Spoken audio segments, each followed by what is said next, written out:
Here's one you probably remember, District of Columbia versus Heller. Dick Heller was a resident of the District of Columbia, and he wanted to keep a firearm in his home for self-defense. District of Columbia wrote some rules that said basically, yeah, you keep a gun in your home, but it has to be basically unusable, disassembled, locked up, trigger locks, ammo separate, etc., etc., etc. So Heller and a couple others went to court. It eventually wound its way up to the Supreme Court. And the Supreme Court said, okay, a handgun ban and trigger lock requirement as applied to self-defense violates the Second Amendment. Okay. So far, so good. This was in the District of Columbia. The District of Columbia is not a state. Okay? It's a federal enclave. And it's a very narrow argument, a very narrow result applying to District of Columbia law and the way it's interpreted and Dick Heller. So they rendered this decision, which is good, but narrow. So it needed some revisions.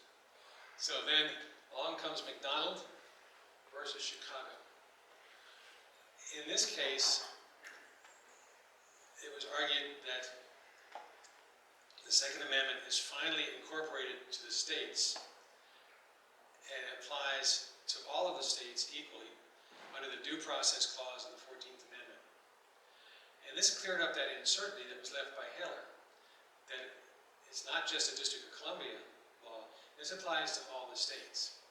So that's where we stood 10 years ago, 9 years ago. That was a very interesting case, a very important case. So now we have the Second Amendment as being an individual right among all the states, and they don't say anything about storage requirements or anything like that. It goes even further. It gets interesting. This is one I just discovered. I guess that's pronounced Caetano versus Massachusetts. This is a local case in Massachusetts where, let's say I got some notes here on this one. In fear of her life, after several restraining orders, Jamie Caetano obtained a stun gun. Not a real gun, just a stun gun. She was arrested and convicted under state law that prohibited stun guns to be used or owned in Massachusetts. The court at that time said the stun gun was not a type of weapon that is eligible for Second Amendment protection because it was not in common use at the time of the Second Amendment's enactment. Okay. I'll cut them some slack here. 200 years earlier, they didn't have stun guns. Yeah, okay, we get that. However, it was appealed. And on appeal to the local Massachusetts Supreme Court, they cited Heller and other cases saying that the Second Amendment extends prima facie, that means on its face, just because it is. Is that right? Sure? Yeah, okay. I'm not a lawyer, although I look like one. To all instruments that constitute bearable arms, even those that are not in existence at the time of the founding. How many times have you heard people say, oh, well, you can have muskets, but those AR-15s, they aren't around at the time of the founding, so you can't have those. This just dumps on that. The eventual outcome is that Massachusetts was forced to strike down a lot of their gun laws. Okay? Firearms Owners Protection Act of 1986. This sounds really good. It's going to protect firearm owners. Actually, it did. It curbed some more of the abuses of regulations. It revised the Gun Control Act. It banned new automatic machine guns after the effective date of this order from being sold to citizens. In other words, anything made after the effective date of this order could not be owned by private citizens. What did that do?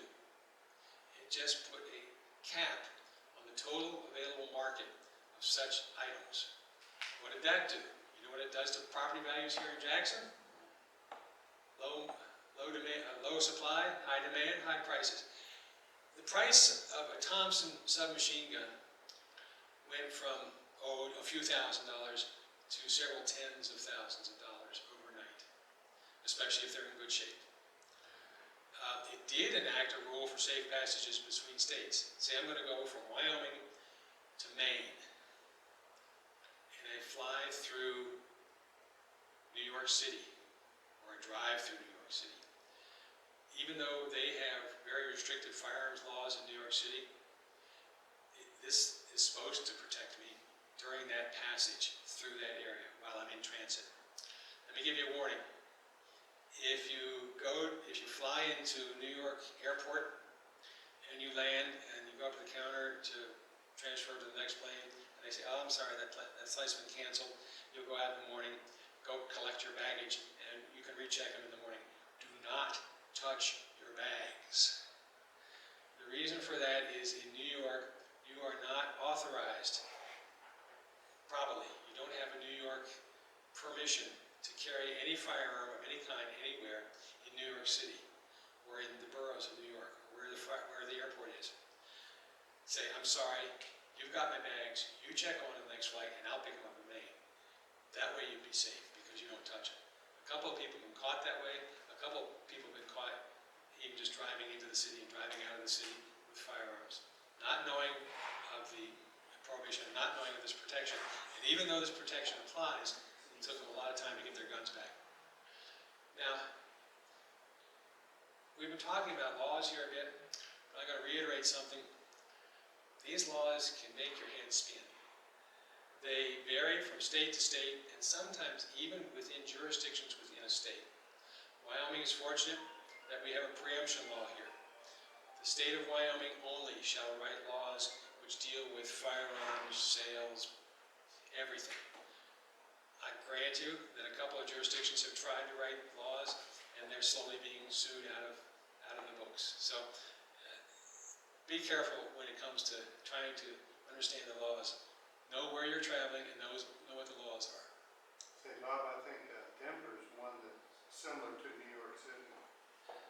I don't know. Denver, Colorado has become pretty strange lately, from a lot of aspects. They're succumbing to the dark force, is one way of putting it. But I just don't know the details, but I wouldn't doubt it one bit. You have a right of passage through Denver. You should have, yeah. But it all depends on the circumstances, what you did, why they stopped you, and what the police officer sees or suspects at that stop. He always has the discretion. I mean, if he sees something in the car, it's in plain view, then he has, what do they call that stop? Terry stop? If you believe crime is that someone's about to commit a crime, Yeah. might commit a crime or has committed a crime based on a reasonable suspicion, Reasonable suspicion. then you can make a stop to investigate further. Investigate that suspicion. Yeah.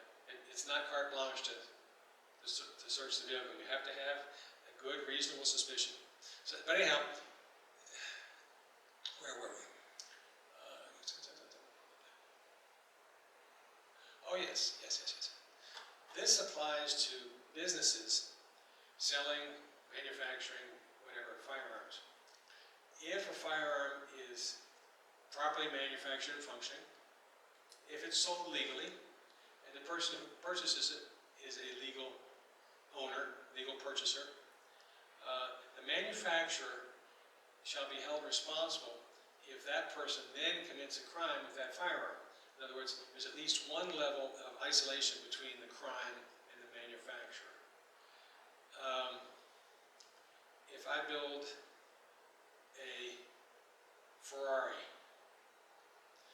and it's legal for use on the street, it's licensed, the operator is legally licensed and he knows how to operate it, but he decides to get drunk and run over somebody and kill them, you can go after the operator, but not the manufacturer of the vehicle. It's the same kind of case. There's no nexus between the crime and the manufacturer. And that's what this law tried to break up. And it dismissed a bunch of cases that were pending against manufacturers, even though some are still trying to come back and get manufacturers. Let's see what's next. Yeah. Now we get into who are we and what are we doing? No? Okay.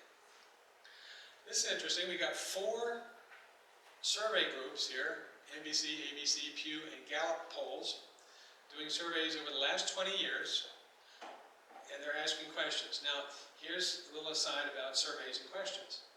If somebody calls you up on the phone and says, hey, do you have any guns in the house? What is your answer going to be?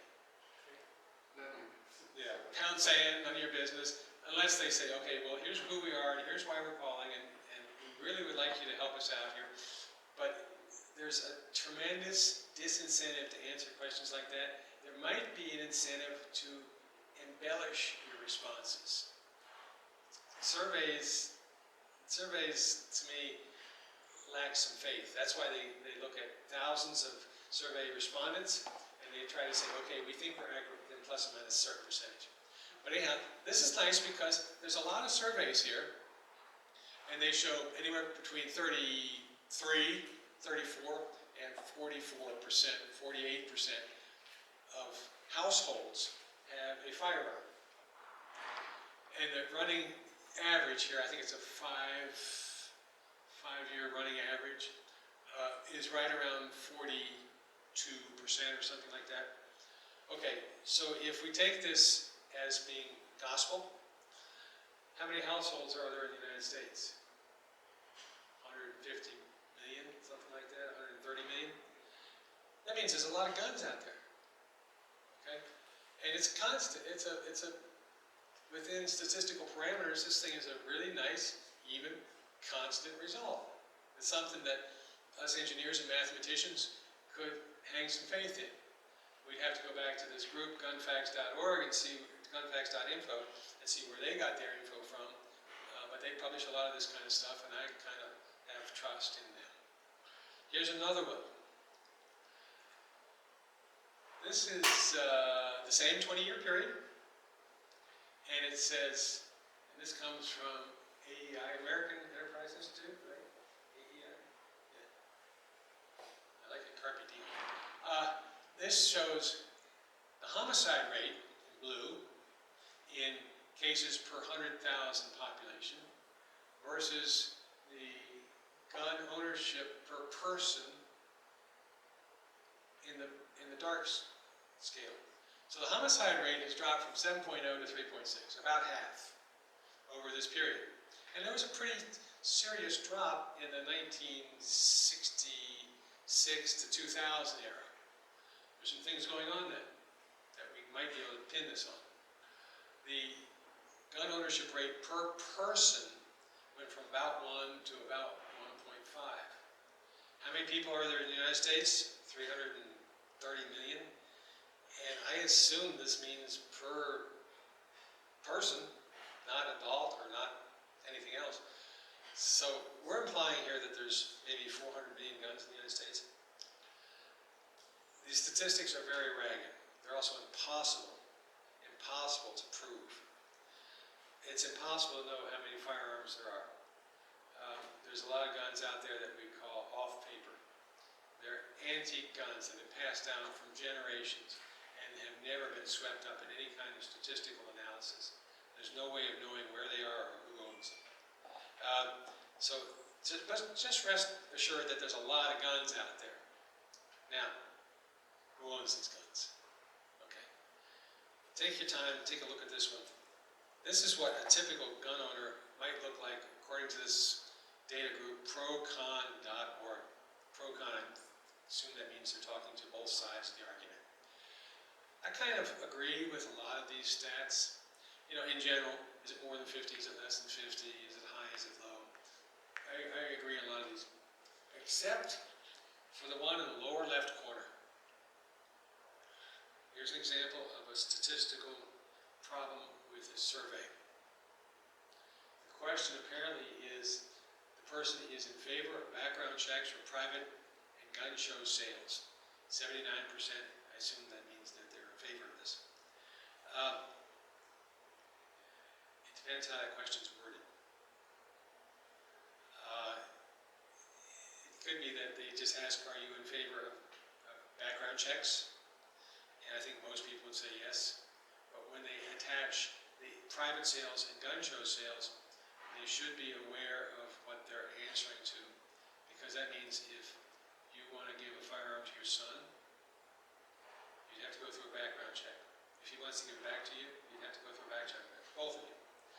give one to your wife, if you want to give one to your kid to go hunting, any private transfer of ownership would have to go through a background check. It depends on how they write the law, it depends on how the bureaucrats enact that law into legislation in the various jurisdictions.